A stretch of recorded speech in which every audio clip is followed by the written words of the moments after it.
welcome to the second part of the Plot Luck podcast's discussion of Hungerstone by Kat Dunn.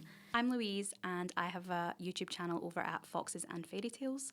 And I'm Susan. You can find me most places at Does Susan Write. You can find all our links in the description. In this episode, we are going to be going full spoilers. We've not actually discussed any of this between ourselves, so you're going to get all of our hot takes, all of our disagreements, of which there are usually quite a lot of disagreements, I'll be honest. We did say that right when we started. We were going to pick books because we almost always disagree about them. If you're interested in joining us, if you have any of your own thoughts that you want to add based on either anything we say or anything we forget to get around to, then you can either leave those in the comments or you can join us on Discord, where we are going to be trying to kind of create more of a community space. That'll be linked along with all other socials in the description box below. Susan, you had a quote you wanted to share with the class. Yes. When I was reading, still fairly early on in the book, there was a sentence that I read and I just thought, well, I feel so called out by this comment. If you've got the UK hardback, it's on page 61. And the quote is, "I learnt then that mastery is the gift that befalls the isolated and unhappy." And I just thought, well, shucks. I feel very called out. It's quite a nice quote. I guess if you are isolated and don't have a lot of other things to do, then you find purpose in this book specifically and the things you can control. Yeah. To potentially obsessive levels or detrimental levels. It's all going back a few years now when we're all locked in the house, isn't it? Suddenly everyone was really interested in sourdough. Yes. I think there are a few starters still going around. But yeah, I think to me it's that sort of insight into the character as well, I guess, that it's not people in her life that bring her joy. Yeah, I think tied to that, I think just you saying about insight into the character, what I liked in the first kind of episode, we did talk a little bit about Kat Dunn and her writing style. What I did really like about her writing was the way I felt personally. The prose itself told you a lot about Lenore as a character, because I felt that the kind of the flowery, slightly gothic-y description, and I think the writing feels quite detached, especially at the beginning. It doesn't feel super close to her. It feels quite, let's say, quite detached, which makes sense for the character she is and the kind of the personality she has and the kind of bland, malleable, to fit into the husband's purpose. Yeah, that there's not much personality coming through. But also I thought it was really good how she manages to paint a really, really vivid description of their lives and their marriage in those kind of opening paragraphs. To do with them, you really get the sense very, very quickly of this marriage that is not a romantic marriage, the thing of the children not having come through, them having found their places kind of almost, they're revolving each other in a very detached way. There's like a business relationship. Yeah, the kind of the life, I guess, in one sense, the kind of has been vaguely disappointing to both of them. And I think that comes through really well in that kind of, both the isolated setting, but also in that kind of slightly detached writing style. And I think it's interesting where Dunn chooses to let her description become more vivid. Like that moment where we're talking about something that's really relevant to the plot being Lenore's kind of mastery of situations. I feel like her writing becomes suddenly more kind of like you said, a nice way of saying something when she's trying to make a point. And then at other moments, the writing becomes kind of a little bit more flatlined. I don't know if that makes sense. Yeah, and I think as well, as the character becomes who she was destined to be, I think the writing does seem to come a bit closer. Yeah, you gradually get kind of into her. She's quite, as a character, she has quite a lot of walls up, quite a lot of armour. And obviously, as the story progresses and we see both kind of what she's had to overcome, you can see why she has these walls up and why she has this armour to protect herself. And it's kind of, the writing almost acts like it's putting that wall between us and her. And as we learn more about her, the kind of, like you said, the kind of writing starts to change a little bit and those walls come down and you get more of a sense of personality coming through, which I think is quite good because it keeps you pushing through the book, keeps you interested. Yes, I would agree with that. While we are on the topic of the story as a whole, should we do a quick summary? Yeah. So obviously If you want the full blurb from the back of the book, Susan read that out in the first episode. You can go back and listen to that. But as a kind of layman's summary, this Hungerstone is a retelling of Carmilla, which in itself was kind of the inspiration behind Dracula. It's a story about Laura, or Lenore in this one, who is visited by, or who comes to bring a mysterious, sickly woman into her home. And then I guess the kind of the wildness and the kind of drama that spirals out from that. So in this one, obviously, Carmilla they find her, her carriage has been overturned, I think, on the road. Yes, and I thought this was quite interesting because I'm not sure we were aware about what happened to Leonore's parents. I think it was around the same time that there was talk of what happened to parents, and then the carriage was over. I can't remember which came first. I think then you got the idea that this was traumatic and more than just what she's seeing. I was surprised how fast Carmilla appears in the book. I didn't make a note of what point it was, but I kind of thought we would spend more time with Lenore and Henry and their life as it is before Carmilla arrives. Whereas when I reached that point, I was kind of like, oh, we're bringing this kind of inciting moment into it quite early on, I felt. But then I guess if you're going in completely spoiler-free like me, yes, it was obvious that there was something big happening, but it wasn't really clear what her role would be. Yeah, I suppose if you haven't read the original book, or you don't know it's a Carmilla retelling to look out for the name, because obviously that gives it away, then I suppose you don't know necessarily in what way she's significant. It just tells you she's Carmilla, doesn't it, at one point? Yeah, she does have a surname, but... Yeah, it's Karnstein, which again is from the original book. Okay. So I guess if you know that, you kind of start to then get, she couldn't be, I suppose she could not be a vampire in a retelling, she could be anything, but like, you kind of start to get the hints that she's going to be important. Whereas if you didn't know that and you hadn't been aware of what the retelling was of, then obviously she's just a character. She could be... She could be a passing fantasy. Or a potential victim for the vampire when the vampire appears. Although that's something that's interesting, just to, again, violently tangent off. She wasn't... Although it's a retelling of Carmilla and Dracula and it's a vampire book and it's marketed that way, I don't know that I was ever completely like... It's an interesting take on vampires. She wasn't as vampire-y as I was expecting, if that makes sense. Yes. And I'm going to do it, I'm sorry, I promised in part one I would not mention the T word, but, you know, she was able to kind of be about in the daylight. She wasn't sparkly, but... Yeah, the powers, if you want to call it that she had obviously was mostly, I felt like it was that kind of manipulate. She was obviously affecting people's minds when you had the maids, which I did like that it kind of started out quite slow and it kind of... Again, if you hadn't read the tagline that's about what do you hunger for, it's again probably more subtle. That first maid, was it not that they mentioned, I'm sure I made the note, that the first maid she gets fired because she's been eating the pies in the kitchen, and the idea that she had a kind of uncontrollable hunger. And then you go on, and as it is it not, then it's, I think it's maybe another maid eating hare, there's the girl at the farm that's eating one of the chickens. Yeah. And Leonore eating the wallpaper. Yeah, so definitely Carmilla, obviously, I kind of take that she's kind of, maybe not directly mind controlling them, but her being there is starting to her influence. Bring out these kind of hungers in people. Yeah. As well as, I guess, like more metaphorical, Lenore's hunger for power in a lot of ways. She becomes more, like with Henry, she's no longer willing to take the back seat as much. She starts setting things in motion to kind of take some control back of her life. Which might just be her age. Yeah. We get to mid-30s and we go, done with this. Yeah, I like that again, it was in a sense kind of metaphorical, played quite nicely with that idea that, I mean, because I did spend a bit of time being, not confused, but debating with myself. How much of this is a vampire, there's mind control, she's influencing their things, and how much of it is in Lenore's head?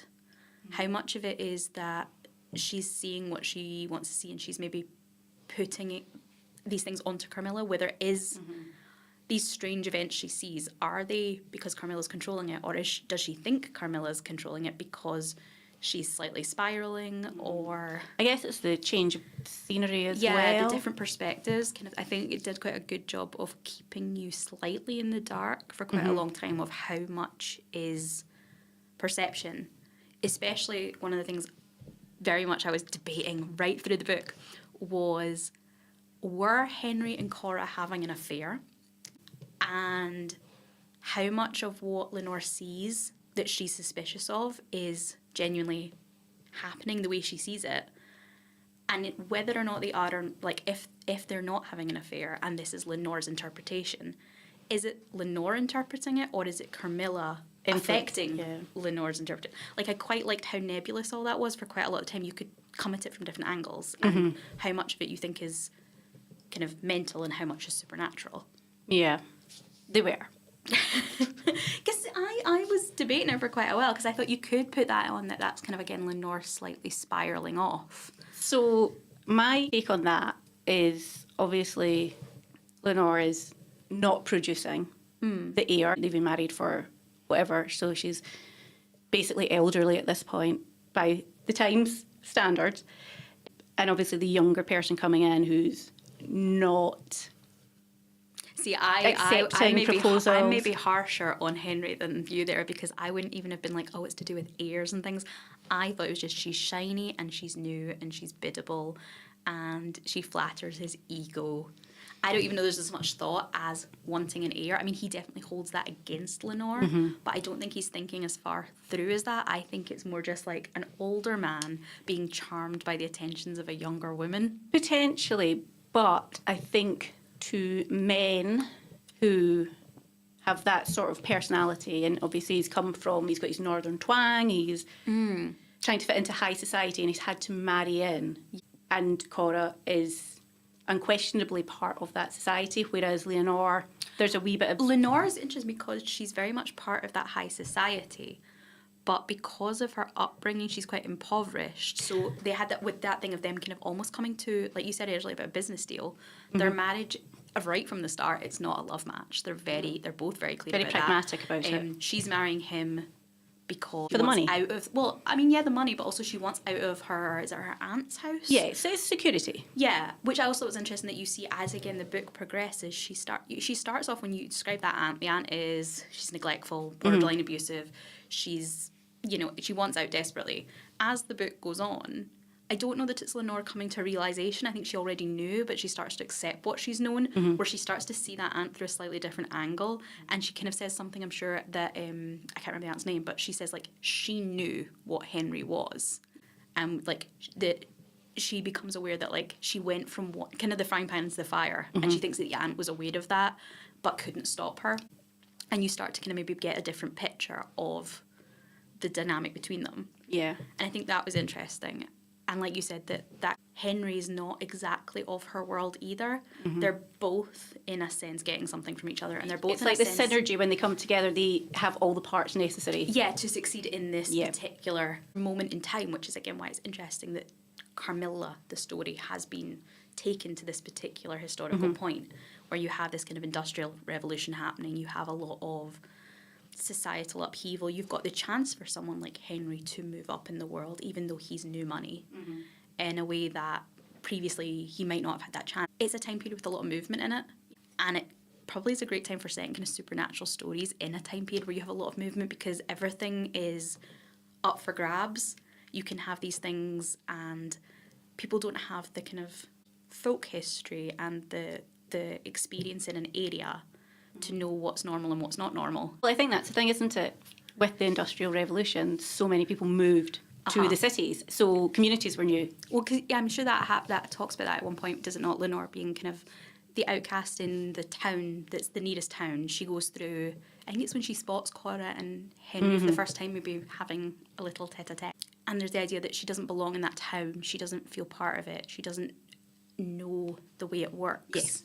Which then obviously Carmilla's behaviour she does clock as strange, but there is an angle there of like how strange is her behaviour if she's not used to the way people in that town traditionally act. And I think as well, most of what Leonore knows is from like Debrett's. It's from the books that she's studied, the etiquette guides. Does she not? She sends away to ask someone to look up Carmilla's family, and they say, oh, we don't have any record of the Karnsteins, but we can talk to our kind of European counterparts, and then they come back and they don't. Like you said, it's all very kind of book learning, whereas she struggles a bit with, she's in this new community, Struggles with the socials. Yeah, she does. Although she manipulates the doctor brilliantly. She does. However, I fear the doctor was very open to being manipulated. From both angles, yeah. That she manipulates him marvellously. That she convinces him that, Henry's abusive and things. Oh, I'm but a delicate little woman. And the police officer as well. Yeah, she manipulates those men marvellously.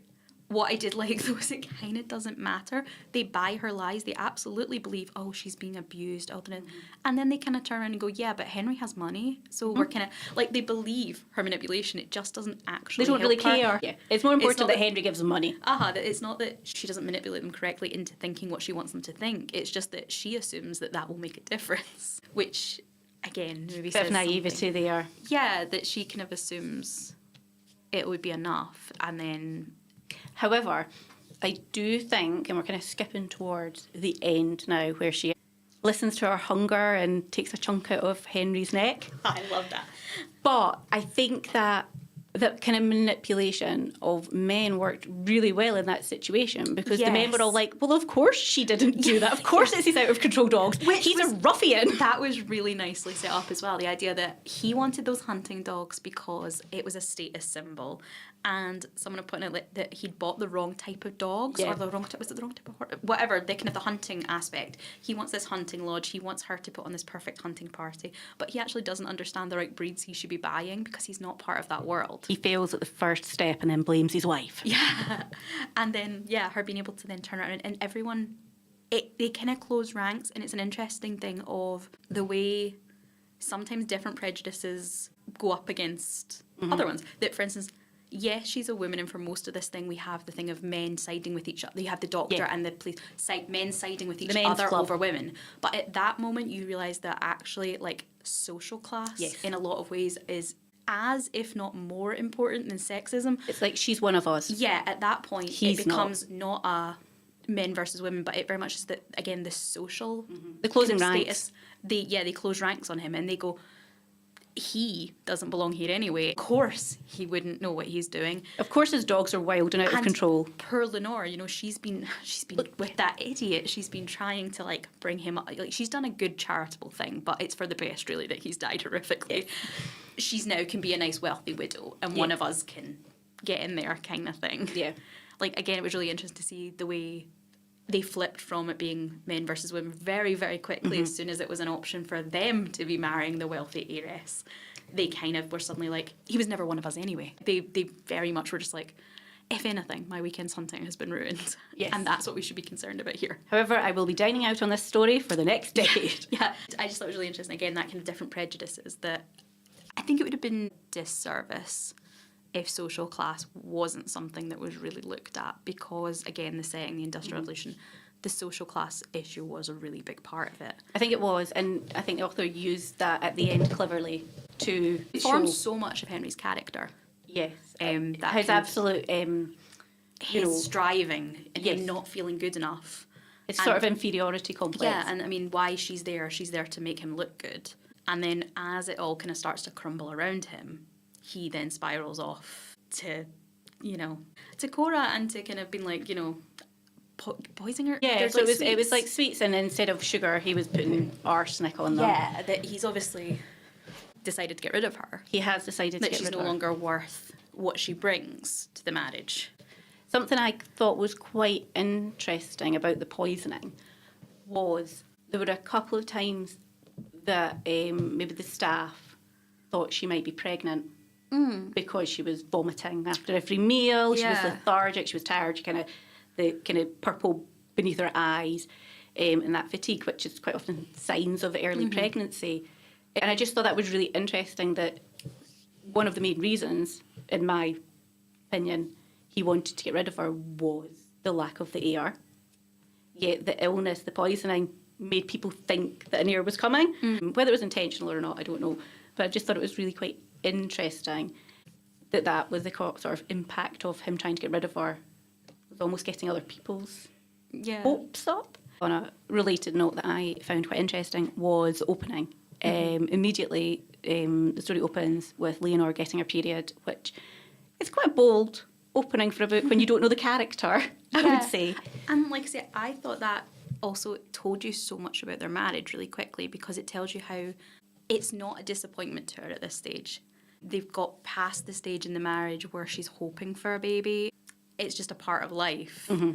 And also then it quickly segues, I'm sure, into the fact that they've not even been trying for however long. They have the separate bedrooms. Obviously that's maybe not something that's at this time period related to not trying, but you very quickly paint this image of their marriage where they have very separate lives. And like her body essentially being used by the author to kind of paint you those signposts. Whereas I think if you had maybe a younger woman and it was opening with her having her period in this marriage, you would talk about how, like, oh my god, this is devastating because it's another month where I've failed.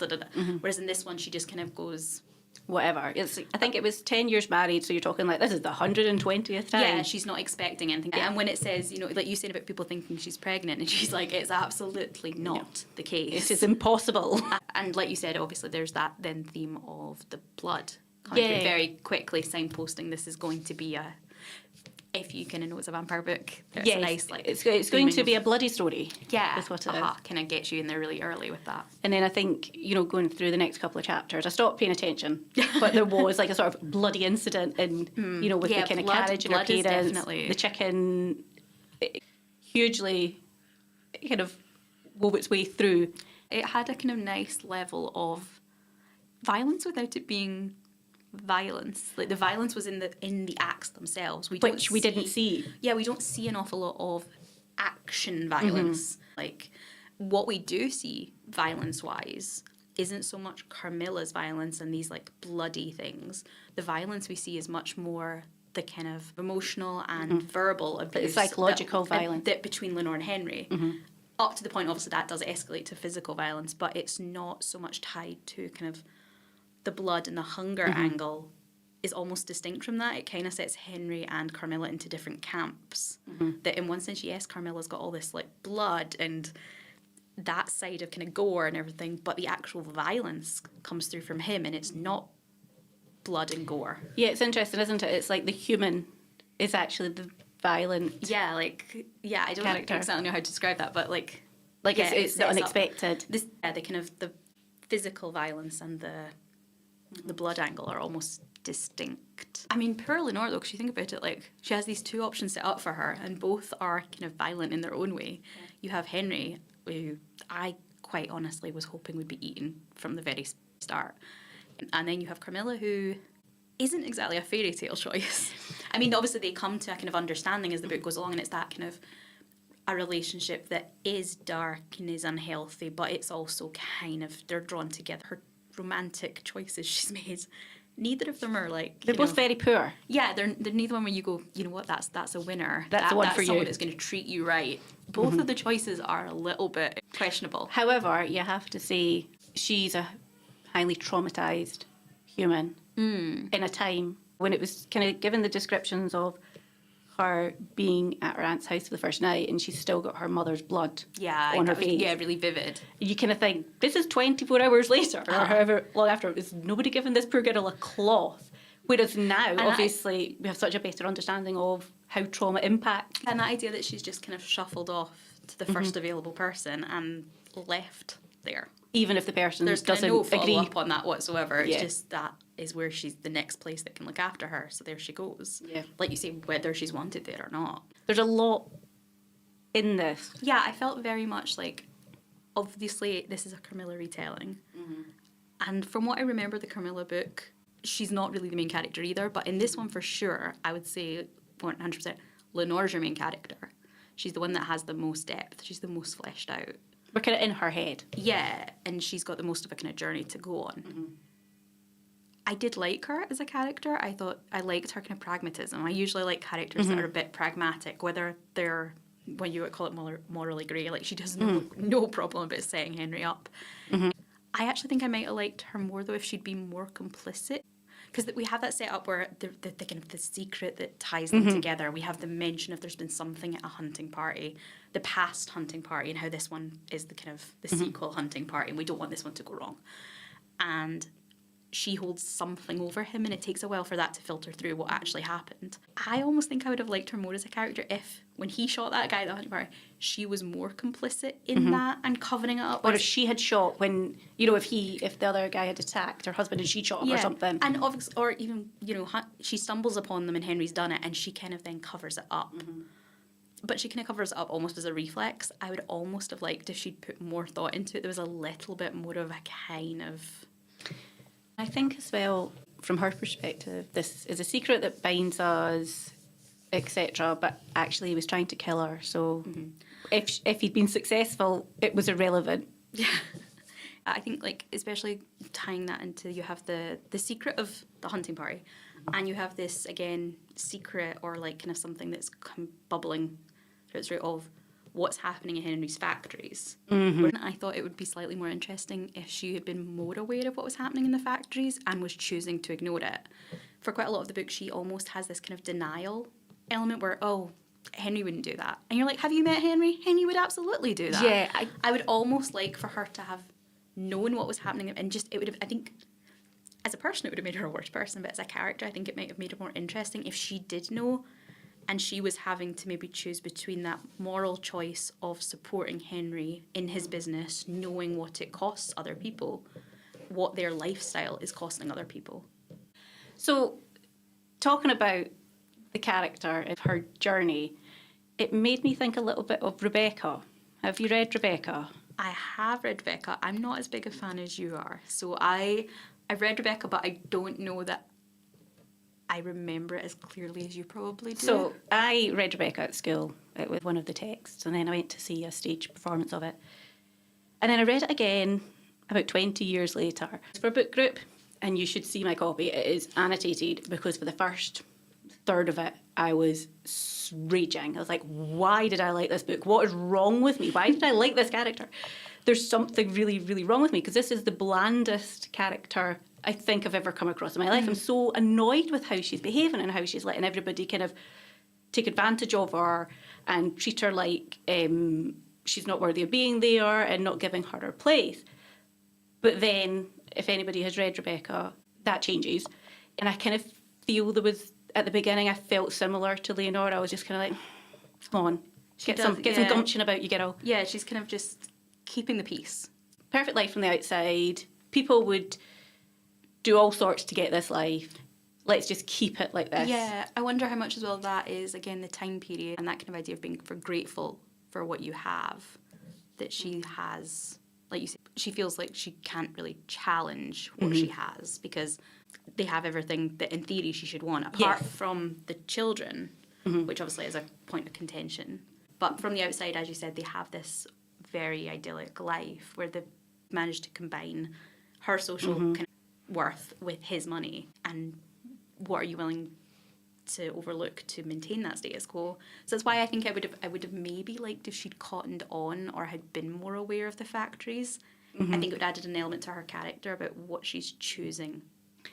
So I kind of feel the opposite. I didn't mind that she was unaware, but I wish when she had become aware that she'd had more of a reaction, because she didn't really, and she kind of took him at his word, we'll pay compensation, and it wasn't until she hand-delivered that letter. And I feel she should have been more angry about it. She had quite a lot of blinkers on, I think, to do with Henry, which is probably willful. You're tied into this marriage. You really have no way of escaping your life. You've got no rights. Apart from murdering him. You really have no way of getting out of here. It's maybe willful blindness as much as anything else. But she really did kind of, like you say, of course he'd compensate people, or of course he would care if he was essentially feeding bodies into this machine to keep it moving. Because as a reader, I was just thinking, I absolutely, 100%, without a doubt, believe Henry would line people up into that machine. Like, he comes across as an absolute tyrant. dick. Yeah. I've known him for 3 pages, and I have no question at all that he's not paying that compensation. I have no problem believing that he will be tricking these people. The injuries are all due to kind of user error, essentially. He blames them for their own injuries. And, like, obviously Lenore witnessed one of them. And still seems to kind of think, oh, Henry wouldn't do this. And I'm like, Henry would. Henry absolutely really would. And yet she, at the same time, does seem to know him quite well. She's able to kind of play off his insecurities as the book goes along. It's not that she doesn't understand who he is. I don't know whether you would say she's remembering or whether it's when she just starts to let the reader in on their past history, especially that hunting accident. She understands him really, really well, and yet for some reason she seems unable to comprehend what's going on in the factory. Cognitive dissonance, isn't it? Which, again, I guess though, if you don't have a way out, you maybe have to, because how otherwise, what do you do?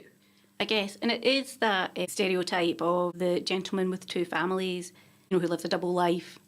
He's sort of doing that in front of her. Yeah, well, like I said, I took quite a while to decide whether I thought him and Cora were having an affair or not, because I think it's quite well set up that Lenore's got so much going on in her life. There's so much you're not sure about. You're not really sure about what's happening with Carmilla. People are starting to take bites out of strange things. There's that claustrophobia and tension building. I kind of for quite a while wasn't sure how much of was meant to be maybe Lenore reading things into it that weren't happening. So with him having the two families almost right in front of her, I was quite curious as to whether the brazenness of it, is that the way he's actually behaving, or is that what she's seeing? Yeah, I'm not going to lie, I did read it as they were, and the fact he was poisoning Lenore as well, it's kind of like he's courting. I feel like there was a courting relationship there, whether it was... Because I definitely think whether they were sleeping together or not, Henry was more all in, I feel, than Cora at that point. I think Cora would have gone for Lenore if there was an option there. Like, I felt like she was kind of maybe like they are friends. She genuinely, whether she wants Henry or not, she genuinely didn't have anything against Lenore. They were friends. Whereas I think Henry was fully ready to boot her out the window if he got a chance. Maybe she wants rid of Lenore if she wants to take her place, but she doesn't, I think, have that malice. No, I think she was fond of Lenore and would have been quite happy if Henry had accidentally gone a Yeah, I think she would take Lenore's place without that. But I think she would also take Henry's place. Maybe not in a romantic way, but in a companion. Yeah, like if you, now that it's been set up, essentially, I suppose that's maybe where we're thinking Carmilla's going to move into that idea. Because now Lenore is, as we said, she's now a wealthy widow who has now got all of Henry's money and her own social capital. Yeah, and has the option now of who she now marries, or doesn't.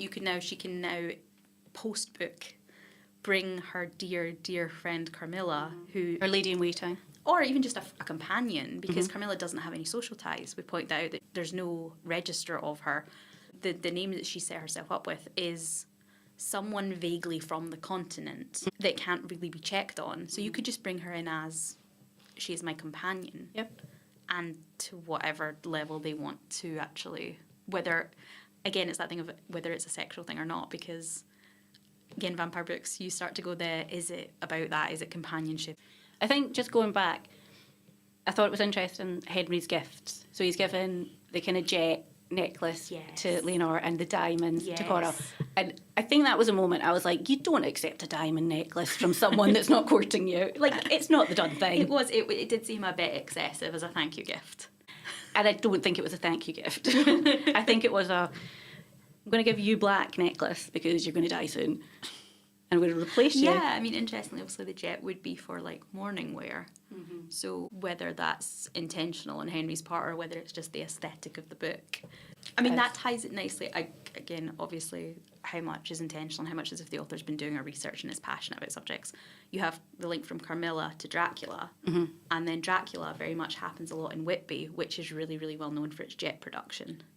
So, like, again, it ties together. Really, really nicely. I'm going to bring it all the way back to the beginning again now. Louise, you chose this book. You have told us what your expectations going in were. How did it marry up? Like you said, I thought I was maybe expecting, in terms of the writing style, it to be a little bit more, I don't want to say chunky, but, like, I mean, it's quite a tight book for the topic. I kind of thought with all the different themes that are being explored, I did think it would be maybe slightly longer. Which that might be a choice why the writing's been kind of tightened, has been to make the book overall not a 500-pager. So I did think the writing was a little more streamlined than I would have expected. I also personally had thought that the theme of industry versus wildness, it does come up, and it's not something that's you could pull apart from the book. But I did think that might be more of a part of it. I thought maybe the industrialisation in Henry, specifically his factories and things, versus the moors, the peaks, the supernatural of the past being more a part of the world. I thought those two things might come into conflict more. And I expected, I'll be honest, more of a vampire-y stuff. I thought it maybe didn't go as traditionally vampire-y as I thought it would. There was no kind of Carmilla jumping on people in back alleys and tearing their throats out. I had expected a little bit more of that just because it's a vampire story. Yes, I think I would agree with that. I think it was a bit more subtle. Yeah. Sort of vampire action. It's a wee bit more subtle than I was expecting. Yeah, you don't ever really know whether... Is she a vampire in the sense of that she's drinking blood and all those kind of vampire things? Like blood, like you said, is such a big part of it, but it's never in the way I would expect from a traditional vampire. It just happens to be happening because of her being there. Yeah, it's happening around her. That she's creating that hunger in other people. Obviously, we're seeing it only from Lenore's point of view. If you were seeing what Carmilla's getting up to, well, Lenore's stalking her husband around the town. And Carmilla's kind of like lazing about the house. I kind of don't know what she's getting up to at that point. Maybe she is hunting servants down in back alleys. But yeah, the book, it didn't feel as vampire as I thought it would, but I did enjoy the book. So I had not a lot of expectations. You just read what you were told to read. I was told to read it. Louise said, there's a book. Go on, have at it. It's not a book I would have chosen myself. As I think I said in the first part, I saw it on NetGalley and didn't request it, which is, for me, quite a big sign that it's maybe not for me. I hadn't read any of Kat Dunn's work before. I thought I had. Did you recognise the name? I thought I did, but obviously a different cat. I think I've read some of their books. So without any expectations, it's difficult to say whether it met my expectations or not. Yeah, I suppose. What I would say is there were hints of Gothic in there. I'm often a fan of Gothic, but I need to be in the right kind of mood. You know, you're saying like Rebecca, which I do actually love, has got the Gothic vibes to Rebecca it. definitely has a Gothic. And The Yellow Wallpaper is one of my favourite short stories. Again, that's really dark and but they are both and very flowery. much. They're very much staples. If you're going to pick Gothic things, that you're not just saying Gothic because it's to do with like the vampires and death. Yeah. If you're going to go with Gothic as a literary concept, then Rebecca and The Yellow Wallpaper really give you that kind of like Gothic melodrama. Yes. Mexican Gothic as well, which I've read fairly recently. Similar-ish vibes. So I would say this was kind of Gothic light. So probably it didn't have what I would go to a Gothic book for, if that makes sense. Yeah, I think sometimes with like the Gothic stories, I expect still a little bit of stereotype of like a Victorian manor with long corridors and guttering candles and a woman in a white nightdress running down the hallway. Which we did have. Whereas this one, obviously, it's playing into that more kind of industrialised setting. Yeah. So it doesn't quite have that same level of Vibes. Yeah, the vibiness, like you said. I also felt, and I don't know if this is related to me thinking, oh, Gothic light, but it felt really YA as a read, which I normally love YA, don't get me wrong, like I do, but it wasn't what I was expecting. And this one is an adult book.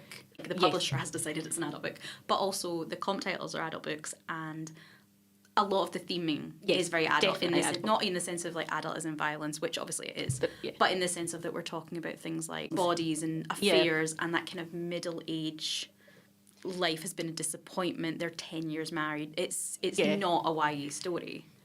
One thing I will say is I felt the protagonist, Lenore, was written quite YA. I find that difficult when grown women behave like teenagers. Did you feel that she maybe didn't feel like an adult? Yes. I mean, I don't know whether it actually specifically says how old she is, but she's got to be... She's married 10 years. She must be late 20s. I assume she married relatively young, so we could maybe say she's got to be maybe 27, maybe late 20s, early 30s. Yeah, which, in that time period... Yeah, I think that's maybe one of the interesting things as well, is that she, to us, if she's, say, 30... then she's relatively young, but you're not reading a book about a 30-year-old now. You're reading a book that's someone who would have been running a household for 10 years. She's very much in her fully developed kind of power. Like, she's in that kind of setup. She should in theory, have, you know, a household full of children and be running her servants and all that kind of Yeah. thing. Whereas her career essentially is to run a household. And she's experienced. And she's doing that. So it's maybe that's part of it as well, is that her actions read as too young for the age she is at the time. Whereas maybe they don't read as too young if you take her as a modern day 30-year-old. Maybe that's where there's been a bit of dissonance with the author. She's maybe writing a modern day 30-year-old rather than someone that we would maybe, if you wanted that to feel right, maybe you would be treating her as someone who's maybe currently in modern day 40s or 50s. So I think that I just found it hard to relate to the character, which is not necessarily to do with age, because obviously we've all read The Hunger Games and we can all relate to the main characters in that. I just, especially at the beginning, just not well developed, which is probably a choice that the author has made, because she's not really developed as a human being, because she's putting everybody else's... Yeah, she's very much caught in a moment almost. We hear about, obviously, her marrying Henry. We hear a lot of detail about... Obviously, we hear about the carriage ride with her parents is a big moment in her life. And then from then until the moment when she starts courting Henry is just this kind of nothingness. When she lives with the aunt, is we never hear anything about what happens in there. Then she marries Henry, we get a bit of more kind of stuff about them kind of kicking off their life together with that kind of like mutually kind of beneficial agreement. And then we're here. We don't really hear about those intervening years. It's almost like she's kind of a snapshot in time. Yeah. And that's where her life kind of stops, maybe because they don't have children. Yeah, we see her life kind of freeze almost when she marries Henry, and then... That's quite a good way to put it. It's like frozen moments. It's like she freezes at that stage of development almost. Yeah, and then nothing's happened since then. Yeah. She's just kind of went into his house. She's running his household, but she doesn't have anything else out in the world. So you can see why she's almost like a time capsule person. And she's not interacting with the world. Yeah, and that is how we develop as humans, through social interaction. So that was a really long way to say I didn't have expectations to meet. It didn't meet my expectations. I didn't have to meet. Yeah. Okay. So having read it now, would you read another Kat Dunn book in the future? I'm keeping my options open here because I actually think I would enjoy a young adult book from her more than another adult book. I think if this had been a young adult book, I wouldn't have been annoyed by the character. Would you read kind of something in the same vein of this? Would you read another kind of... Yeah, I really feel like I should read Carmilla. I mean, I am still embarrassed about having not read that, or Dracula. Everything you know about Dracula is from the episode of Buffy the Vampire Slayer. And Count Duckula. I mean, the true kind of the true stories. So I probably should put Carmilla on my reading list. Not for a while. I wouldn't read another book like it for a while. I think I would want to read a lot of other types of... Again, this kind of brings us back to we talked about in the first episode, the fact that this was my book choice. And the concept behind the podcast idea was that we do have quite different reading tastes. Very often we schism violently. About 3% of books we both absolutely love, but for different reasons. So I think it's interesting that you're saying you would need a bit more time before you think, whereas I, in a month or whatever, I would say like half of my books that I read tend to be dark, gothic, fantasy. There's always a percentage of kind of vampires and that stuff in there. I would have no problem reading this and then reading... Like a follow-up. Interview with the Vampire the next day. Or like, you know, kind of reading lots of this. I don't think I need the kind of palate cleanser because this is the kind of genre I tend to sit in. Whereas for you, this may be something you'd pick up once in a blue moon more than something you'd read half a dozen kind of gothic-y horrors back to back. Yes, I think if I read a gothic book, I do need some time to recover. So maybe read one a year. So you've got Carmilla bookmarked for next year then? Next year. We're almost at next year. You could check out the web series. Could do. I feel this might be a new obsession coming on. But we do only have a few months before 2026, so maybe Carmilla's my gothic. Maybe your classic for the year. Maybe my classic for the year. So if I was to ask about a rating? When I'm reading books, I don't have, I know some people have they use different methods to rate all the elements and then they average it out and then they come up with like, it's a 3.25 or it's a 3.37. I'm very much vibes when I do ratings. I just go, it feels like this, and I cannot justify it to you. Like I could go, it was perfection. There was not a single flaw with it. It's a 3. Well, that makes sense like to me. I don't know, my number, if I had to, I'd probably say it was like a 3.5 out of 5. But I Okay. couldn't tell you why it's not a 4. Like, absolutely, I had a great time with it. I just, yeah, I'd maybe say it a 3.5. What about you? So I finished it. And And sometimes this is my rating that's scale that I'm its going to own- explain. If I finish a book, it's a 3 Okay. because I finished it. Okay. If I don't finish a book, I tend not to rate it because it's not fair, it's not for me. However, there's a few books that I have rated a 1 that I have finished because I was reading them for the ridiculousness. But we'll not talk about those ones, we'll talk about Yeah, this. I mean, that's probably its own topic So of that's conversation a- about ratings. And yeah, that's an whether episode in itself. Do you rate based on the quality of the book or your personal enjoyment and all those factors? And I think that is where the vibes comes in because actually you kind of gut takes all of that in and processes it and you don't need to think about it. You just Yeah. kind of say. So I think I would say a 3 because I finished it. I didn't hate it. Like, I didn't not enjoy it. You know, it passed the time. But I wasn't like, oh, I need to go and read that book now. Yeah, I think the pacing was a little slower than I would have liked at the beginning, and then it ramped up at the last couple of chapters. It suddenly went balls to the wall. I kind of feel like maybe if the pacing had been a little different, I might have came in a little higher. I also, as a personal thing, think I wanted a bit more horror in my gothic horror. Yeah, I wanted to see more of Carmilla being a vampire. Yeah, the moments that were there were really good and quite creepy, but I just didn't feel like we got enough of that creepiness coming through consistently. Something else I would have liked, and I think this is, again, I keep going on about it reading like YA, there was nowhere near enough tension between Lenore and Carmilla. Yeah, I mean, Carmilla, we're going back into kind of the more specifics, but I think Carmilla doesn't feature as much as I would expect her to feature for a character that is the kind of title character of the book this is retelling, if you like. And I think Lenore's basis is the point of view character in Carmilla as well, like, but the book is called Carmilla.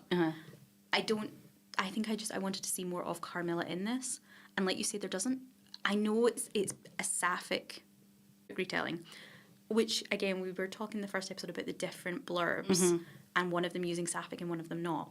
Obviously, there is a relationship in this, but I don't know that the romance sold me. It definitely wasn't like flowery romance, and I'm fine with that. It was definitely more like a kind of a passion and obsession, and maybe this isn't great for you, problematic relationship.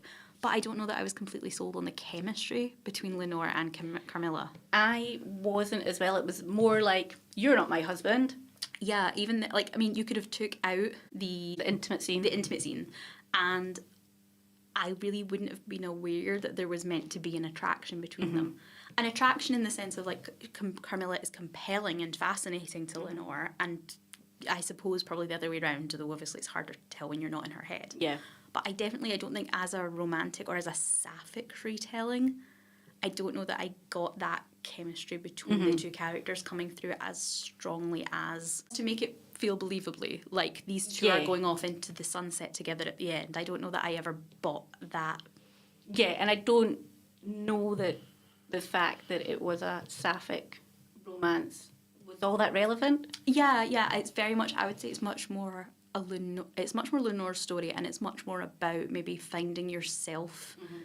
I know you said she read quite young to you, but I think it's more about finding yourself as a slightly older person. You're coming back and reassessing your life choices and whatever the opposite of coming of age is, I guess. Perimenopause. Like, she was more kind of, I have reached a stage of my life where reassessing where we are. I'm taking back my kind of power that I gave up to this man 10 years ago. Carmilla was, yes, she was there to facilitate those kind of violent moments, which sparked off Lenore's looking into the world in a different way. But I almost do think you could potentially, if you didn't mind not having the kind of horror-y scenes, you could potentially remove Carmilla from the story entirely and just have it be about Lenore and Henry and Cora coming to the house. Yeah, she was a bit of a plot device. Yeah, I don't think you needed her entirely. Obviously, probably if someone's read it more recently, they're going to go, no, you absolutely need her because she is this plot device. But I feel like you probably could have played out the entire plot of the book without Carmilla being there. Yes. And other than Henry occasionally being like, get this woman out of my house, I don't know what would necessarily change. I think the only thing for me was when she obviously manipulated the doctor into saying she wasn't well enough to leave. I think that was a kind of moment where I went, Yeah. And I suppose she does help Lenore figure out about the poisoning and all. She's kind of involved, I guess, in that. But she's so like, you're being poisoned by your husband. Stop eating these sweets. So I suppose you like you need her for that. But Leonore's like, I don't think so. You could have had Lenore figure that out for herself. You didn't need Carmilla to be there. You could have taken Carmilla out and given some of that to Lenore, and the story would still have worked as not a Carmilla retelling, just a kind of independent story. It's kind of more of an influenced by rather than like the characters being taken from one and dropped into the other almost. One thing that I always really enjoy thinking about is book titles and why books have been named what they have. So I kind of do keep a wee eye out for the phrase being inserted into the story. When Carmilla and Lenore are swimming in the river, Carmilla tells the story about the Hungerstone, which is when the river runs dry, there's a marked stone, and when the river uncovers that stone that's been marked, that's when everybody knows they're going to starve. Yeah, it's kind of indicator of drought. So I thought that was quite interesting, especially with all the kind of themes of hunger and life. We've got kind of the life and death and blood, and then the water. And I guess up to the point of Carmilla arriving, Lenore has almost been starving for affection and for power. And literal food because she's been poisoned. Yeah. And then as Carmilla arrives, we start to see her embrace those kind of hungers, taking back that power, taking the affection, and as you said, obviously uncovering the poisoning plot. Yeah. So it's just really interesting. I know a lot of book titles are set by the publisher or the editors rather than actually the author. So I always find it really interesting to see. I suspect this one was the author. Mean, obviously, you probably have working titles and things or lists that you maybe suggest. You never know how much control the author actually had over the title that comes out. But yeah, that one's quite an obscure reference to something that's specifically mentioned within the book. It does feel like it was probably, if not the only title the author offered, definitely one of. Yeah, like intentional. Yeah, it feels quite intentional. As much as I have about 10 minutes ago said I'm not going to read another book like this for a while, our next choice is actually my choice for November, and it's Bury Our Bones in the Midnight Soil by V.E. Schwab, which I believe is similar in some ways. Vampires. Yeah. Sapphic historical vampires. As I understand it, I've not really looked at the blurb yet. I've only seen kind of people vaguely mention it or reading it. As I understand, it is 3 POVs in different time periods. And that's really all I know is Sapphic historical vampires in 3 POVs. I think it's going to be quite slow, pacing-wise. I've heard that this is very much one that V.E. Schwab has been writing for 10 years. It's, I think, one of her kind of like passion projects, I guess. I think it'll be a heavy one. And it's quite long. So it'll be interesting to compare it to this one. It will be. Especially considering we said that this one to you, the writing felt more YA, and I said if not YA, definitely it felt not super flowery, super descriptive. It'll be interesting to see then V.E. Schwab's adult sapphic vampires, whether that to you feels more adult and or whether the writing style is different. I've read quite a few of V.E. Schwab's books. I know she does write young adults, she does write children, she does write adults as well. So it will be quite interesting to see the difference. So join us. Yeah, join us in November. Bury Our Bones in the Midnight Soil. See you then.